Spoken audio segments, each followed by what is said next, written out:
Did you know that some royals had security measures so extreme they defy belief? Imagine a queen surrounded by luxury, but so concerned for her safety that her guards had to sleep right there in her chamber. But which queen lived like this, and why was such a drastic step necessary? Stick around, because this story is more than just a historical footnote. It's a deep dive into the real dangers of wearing a crown. For centuries, the lives of monarchs have been a mix of opulence and peril. While we often picture kings and queens in grand palaces, protected by towering walls and loyal armies, the reality was often far more precarious. A threat could come from anywhere: a rival claimant to the throne, a foreign enemy, or even from within their own court. For a queen, especially one ruling in her own right, the dangers were often amplified. Her personal security wasn't just about protecting a person. It was about protecting the stability of an entire nation. This meant that the people closest to her, her personal guards, held an immense responsibility. Their job went far beyond standing watch at a doorway. They were the last line of defense against any threat, and sometimes that line had to be drawn right at the foot of the royal bed. This brings us to the fascinating and often misunderstood story of the queen whose sleeping arrangements became the stuff of legend. The monarch at the center of this incredible story is none other than Christina, Queen of Sweden. Ascending to the throne in 1632, as a mere child, Christina's reign was anything but ordinary. She was brilliant, unconventional, and fiercely independent, which often put her at odds with the powerful nobles of her court. Sweden in the 17th century was a major European power, deeply involved in the 30 Years' War. The political climate was tense, and conspiracies were a constant threat. For a young, unmarried queen, the court was a viper's nest. Powerful families vied for influence, and many saw Christina's marriage as a way to seize power. Her refusal to marry and produce an heir only fueled the instability. She was an intellectual who invited scholars like René Descartes to her court. But her patronage of foreigners and her leanings toward Catholicism in a staunchly Lutheran country made her powerful enemies. The threat of assassination was not a distant fear. It was a daily reality.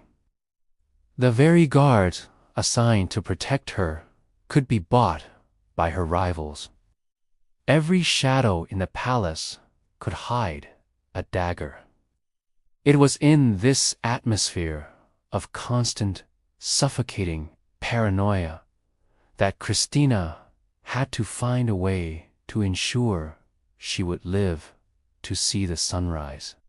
Traditional security measures weren't enough. She needed a solution as unconventional as she was. This led to her extraordinary decision regarding her personal bodyguards. Instead of having them stationed outside her chambers, Queen Christina insisted that a select group of her most trusted guards sleep inside her bedroom every night. These weren't just any soldiers. They were often men of noble birth, chosen for their unwavering loyalty and formidable skill. Their presence was a human shield. They slept on pallets on the floor, a constant, watchful presence throughout the night. This arrangement served multiple purposes. Firstly, it was the ultimate deterrent. Any potential assassin would have to get past a room full of elite, armed guards before they could even get close to the queen. The sheer audacity of such an attack made it almost impossible. Secondly, it addressed the threat from within. By keeping her guards with her, Christina could prevent them from being easily compromised or replaced by conspirators during the night. It was a measure of control in a situation where she felt she had very little. Of course, this arrangement was scandalous. It flew in the face of all royal protocol and propriety. Her critics used it to paint her as eccentric and unstable. But for Christina, it was a simple matter of survival. She was a ruler who valued her life and her autonomy above all else, and she was willing to defy every convention to protect them. Her bedchamber wasn't just a place of rest. It was her final fortress. The true necessity of these extreme measures was tragically highlighted not during Christina's reign in Sweden, but years after her abdication. In 1654, Christina stunned Europe by giving up her throne, converting to Catholicism and moving to Rome. Even without her crown, she still carried the aura and the dangers of royalty. While residing in France in 1657, she suspected one of her closest confidants, the Marquis Gian Rinaldo Monaldeschi, of betraying her secrets to her enemies.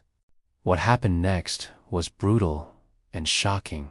Christina, acting with the authority she still believed she possessed, convened a makeshift court in the palace of Fontainebleau. She confronted Monaldeschi, presented him with proof of his treason, and, despite his pleas for mercy, ordered her guards to execute him on the spot. They carried out the sentence right there in the halls of the palace. This chilling event sent shockwaves across Europe. It demonstrated the lethal seriousness with which Christina viewed betrayal and the lengths she would go to in order to deal with a threat. It also served as a dark validation of her earlier paranoia. If she was willing to order an execution in a foreign palace, it proved that the threats she perceived were very real, and the brutal measures she took to protect herself, including having guards in her bedroom, were in her mind completely justified. She had learned early on that power was a dangerous game, and she played it by her own ruthless rules. So, the story of the queen who slept with her guards is about much more than a quirky royal habit. It's a powerful illustration of the immense pressures and real dangers faced by a ruler, especially a woman in a turbulent era. Queen Christina's solution was radical, but it stemmed from a very rational fear for her life and her crown. It shows us that behind the grandeur of royalty lies a world of political intrigue and constant peril. What do you think of Queen Christina's methods? Was it a stroke of genius or a step too far? Let me know your thoughts in the comments below. And if you found this story fascinating, you won't want to miss our video on the most bizarre royal deaths in history. Thanks for watching, and don't forget to like and subscribe for more incredible stories from the past.